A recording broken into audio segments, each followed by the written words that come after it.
அ தேமுதிக கட்சி நிர்வாகிகளா இருக்கட்டும், அந்த கட்சியில உள்ள உறுப்பினர்களா இருக்கட்டும், இல்ல தலைவர் யாரா இருக்கட்டும், உங்களுக்கு ஒரு விஷயத்த சொல்லிக்கிறேன்.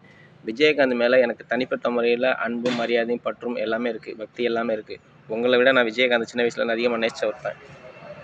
அப்படிங்கிறப்போ, நீங்க வந்து என்ன வந்துட்டு தேமுதிகக்குள்ள கொண்டுட்டு போலான்னு நெனச்சுக்கிட்டு, அந்த கட்சியில உள்ள சில பேர் என்ன பண்றாங்கனாக்கா, எனக்கு நெறைய பிரச்சனைகள், குடைச்சல்களையும் குடுத்துக்கிட்டு வாரீங்க.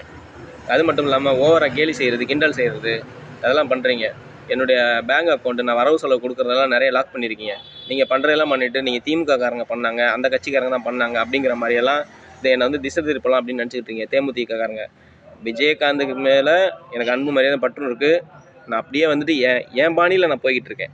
எனக்கு மத்திய அரசியல் நான் அந்த அந்த ஒரு நோக்கத்துல நான் அப்படி பண்ணிட்டு போயிட்டு இருக்கேன்.